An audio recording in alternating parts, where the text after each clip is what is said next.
సంగారెడ్డి పట్టణంలోని 12వ ward Brindavan colony ప్రధాన రహదారి ప్రస్తుతం రహదారి కాదు, ప్రమాదాలకు చిరునామాగా మారింది.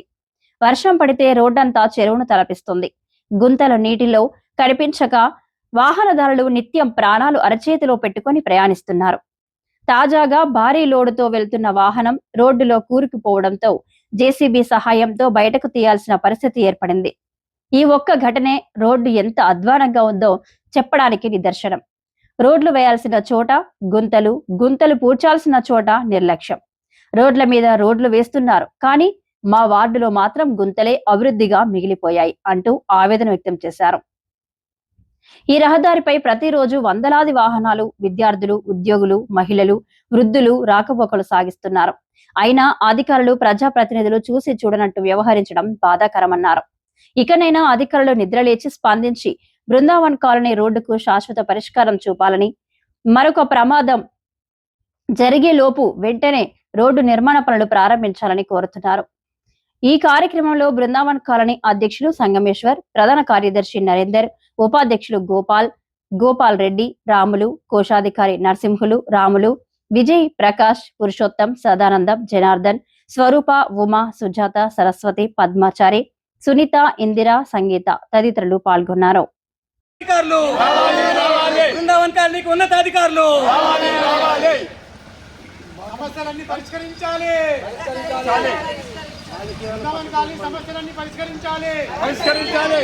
రాజకీయాలను పక్కన పెట్టి బృందావన్ కాలనీని కాపాడాలి. రాజకీయ కక్షలు పక్కన పెట్టి బృందావన్ కాలనీని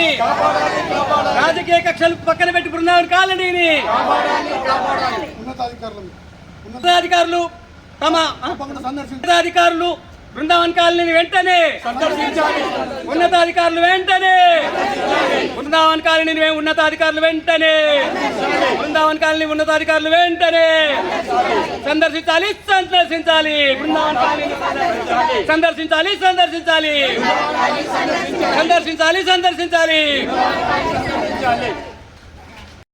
అన్ని కష్టాలలో వచ్చిన వాళ్ళు మాకు నాయకులు అందరికి వేస్తున్నాం, ప్రతి ఒక్కరికి వేస్తున్నాం ఓట్లు, కానీ ట్యాక్సులు కడుతున్నాం. మా బృందావని ట్యాక్సులు మా ట్యాక్సులు మాకే పెడతలేరు, ఎవరికి పెడుతున్నారు?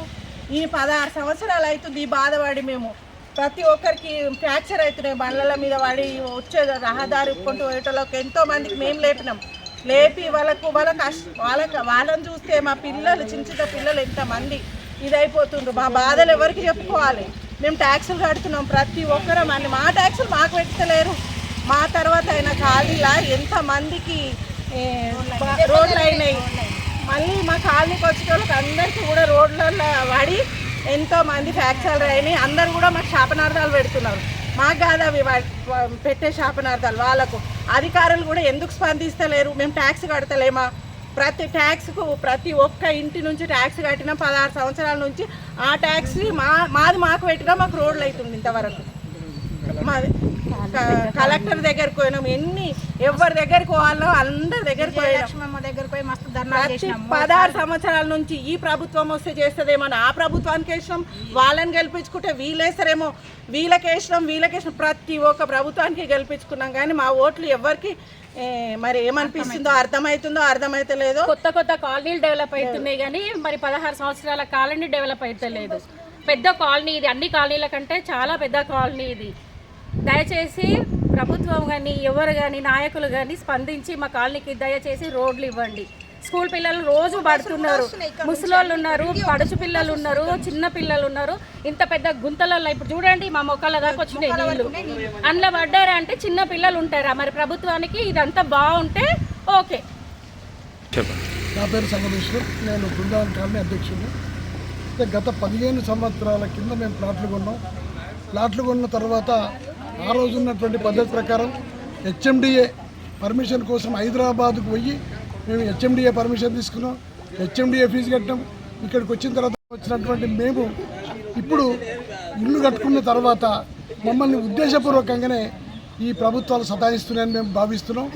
విచిత్రం ఏంటంటే మొన్నటికి మొన్న మా నిర్మల మేడం గారు ఇక్కడ వచ్చి ఇనాగ్రేషన్ చేసిండ్రు ఎన్నికల కంటే ముందు.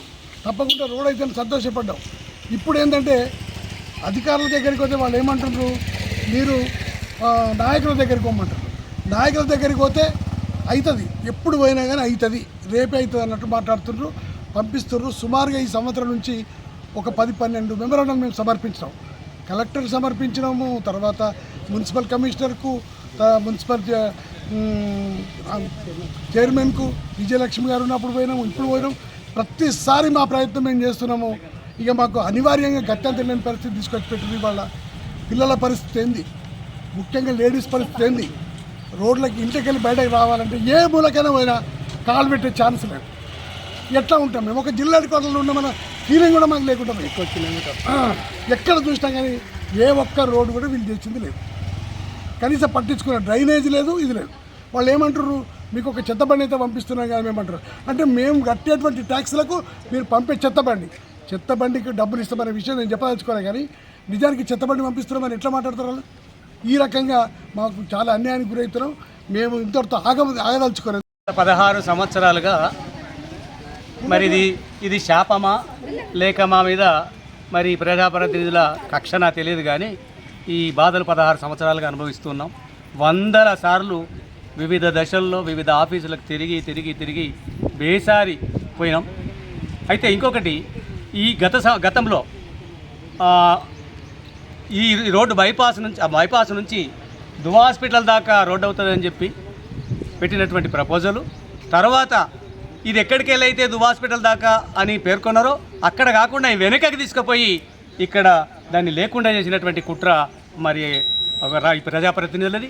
తర్వాత మళ్ళీ ఏ ఫండో పెడతామని చెప్పి ఎక్స్టెన్షన్ చేయమని చెప్పి హరీష్ రావు గారు మంత్రి గారు పలానా ఫండ్ పెట్టండి, దీన్ని ఎక్స్టెన్షన్ చేయండి అని చెప్పారు. అది మాటలకే పరిమితం అయిపోయింది, పట్టించుకోలేదు. ఇక్కడ ఏమవుతుందంటే, గతంలో ఎమ్మెల్యే గారు ఏమనేవాళ్ళు, ప్రభుత్వం మనది కాదు, నాది కాదు, ప్రభుత్వం వేరే వాళ్ళది ఉన్నది, నా ప్రభుత్వం రాలేదు, నాకు ఇప్పుడు సీఎం నాతో ఏం కాదండి వాడు. ఇప్పుడేమో ఈ ప్రభుత్వం వచ్చింది, మున్సిపాలిటీలో నాది కాదు, మున్సిపాలిటీలో వాళ్ళు ఉన్నారు, ప్రభుత్వం వాళ్ళది వచ్చింది అని ఇప్పటి ఎమ్మెల్యే మాట్లాడుతున్నారు. ఇప్పుడు ఇది శాపం. మరి ఎవరికి ఓటేయాలి? ఎవరికి ఓటేయడం పాపమైన? ఆయన మాకు ఓటేయలేదు అనుకుంటాడు, ఈయన మాకు ఓటేయలేదు అంటాడు. ఒక పెద్ద మనిషి అయితే 2018లో నాకు ఓటేస్తే ఒక సమస్య ఉండకపోవు ఇప్పటిదాకా అని మాట్లాడతాడు. అయితే మరి ఎందుకు ఈ దురవస్థ? ఇంతకుముందు ఏమో మాకు అసలు కౌన్సిలర్ ఏమన్న విషయం తెలియదు. ఒకప్పుడు సమయాన్ని రాజంపేట వార్డు కింద ఉండేది. మీరు నాకు ఓటేయలేదు, నా వాళ్ళే కాదని చెప్పి ఆయన ఎన్నడూ పిలిస్తే పలకలేదు, ఆయన ముఖమే చూడలేదు.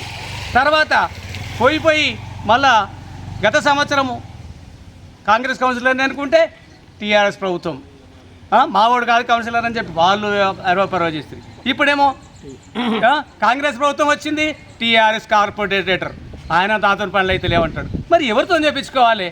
అయితే అధికారుల దగ్గర తిరిగితే అధికారులు కూడా మీ రాజకీయ నాయకులను కన్విన్స్ చేసుకోండి అని చెప్పడము సిగ్గుచేటైనటువంటి విషయం. మామూలుగా చిన్న స్థాయి అధికారులు చెప్పినట్టే వేరు, ఉన్నత స్థాయి అధికారులు కూడా మీరు రాజకీయ నాయకుల దగ్గర పోయి కన్విన్స్ చేసుకోండి అంటే ఎట్లా కన్విన్స్ చేయాలి? మరి ఆ కన్విన్స్ చేసే పద్ధతి ఏదో తెలిసానన్నా మరి చెప్తానన్నా ఆ విధంగా చేస్తాం. అయితే ఇంకోటి, ఈ రోడ్డు కేవలం మా బృందావన్ కాలనీ ఒకదానికి పరిమితమయ్యేది కాదు. ఇది ఒక 10-15 కాలనీలు ఈ విధంగా తిరుగుతాయి. అంతేందుకు ఈ విధంగా ఇక్కడ మల్లేపల్లి రూట్లో కూడా పోయేటోళ్ళంతా కూడా ఈ విధంగా తిరుగుతారు. సర్వీస్ రోడ్లో కంటే ఎక్కువ రద్దీ తీరుకుంటుంది, కేవలం బృందావన్ కాలనీకే కాదు. ఇప్పుడు వేసిన రోడ్డు ఏమైంది? రాజంపేట దాకా వేయాల్సిన రోడ్డు అక్కడ దాకా కుదించేసరికి ఆ ఒక్క 2 ఓడిఎఫ్ వెంచర్లు కాలనీలు, తర్వాత ప్రగతి నగర్ కాలనీకి కొంత గంట మాత్రమే ఉపయోగపడుతున్నది. అక్కడ దాకా వేస్తే ఎన్ని కాలనీలకు ఉపయోగపడేది ఇది? అయితే మరి ఈ వివక్షను ఈ రాజకీయ నాయకులు ఇప్పటికైనా మానుకోవాలని చెప్పి నా కోరిక. అంతేకాదు నాది మీ మీడియా ద్వారా చెప్పదలుచుకున్నది ఏంటంటే, అసలు ఈ పని సంగతి పక్కన ముందు అధికారులు, ఉన్నత అధికారులు, ముఖ్యంగా మున్సిపల్ స్థాయి అధికారులు కాదు, ఉన్నత అధికారులు వచ్చి ఇక్కడ పాదయాత్ర చేసి చూసుకోవాలి, తెలుసుకొని పోవాలి ఇక్కడ పరిస్థితి. నిన్న కలెక్టర్తో కూడా అదే చెప్పాం, సార్ మీరు ఎవరైనా పంపించి చూడండి అని చెప్పడం, బతిలాడడం జరిగింది. ఆ విధంగా ఎవరైనా అధికారులను పంపించి ఇక్కడ పరిస్థితిని గమనించాలని చెప్పి కోరుతున్నా. ఎప్పుడో 4 సంవత్సరాల కింద 3 సంవత్సరాల కింద ఏర్పడ్డ కాలనీల్లో సీసీ రోడ్లు అవుతాయి. 4 ఇళ్ళకి సీసీ రోడ్ అవుతుంది. అయిన రోడ్డు మీద రోడ్డు వేస్తున్నారు. సీసీ రోడ్డు అయిన దాని మీద ఏదో గుంతలైన మళ్ళీ సీసీ రోడ్డు వేస్తారు. ఇప్పుడు శాంతినగర్లో పోయి చూసినా, రెవెన్యూ కాలనీలో చూసినా, ఎక్కడ పోయినా, వసంత నగర్లో చూసినా, ఎక్కడ చూసినా రోడ్లు. శివరాస్తాలో పంచాయతీగా ఉన్నప్పుడు అన్ని వాళ్ళు డెవలప్ చేసుకున్నారు. మళ్ళీ మున్సిపాలిటీలో వచ్చిన తర్వాత కూడా ప్రతి గల్లీ సీసీ రోడ్డు, 4 ఇళ్లకు సీసీ రోడ్డు. మరి ఇది ఏమైంది? మేమేం పనికి వసుకుంటాం? మేమేం పాపం చేసినాము? మాకేం దరిద్రం ఇది శాపము? మరి మేము ఎందుకు ఓట్లు ఎందుకు వేయాలి? అయితే అసలు ప్రజాస్వామ్య దేశంలో ఉన్నామా? నాకు అనిపిస్తుంది ఒకసారి అసలు మనం సంగారెడ్డి మున్సిపాలిటీ పరిధిలో ఉన్నామా లేదా మారుమూల గ్రామంలో ఉన్నామా అనిపిస్తుంది. మారుమూల పల్లెలు కూడా ఇవాళ చాలా డెవలప్ అయినాయి. మారుమూల పల్లెల ముందు కూడా ఇది ఎందుకు పనికిరాని పరిస్థితి అయింది. ఇది బృందావన్ కాలనా బృందావన్ కాలనీ చేసినారు. దయచేసి ఇప్పటికైనా ప్రజాప్రతినిధులు అధికారులు దిగి వచ్చి మా సమస్యను తెలుసుకొని సమస్యను సానుకూలంగా శాశ్వతంగా పరిష్కారం చేస్తేనే మంచిది. లేకంటే మేము రోడ్డున పడాల్సినటువంటి పరిస్థితి వస్తుంది. దీనికి కారణం అధికారులు మరియు ప్రజాప్రతినిధులు అని చెప్పి నేను చెప్పదలుచుకున్నాను.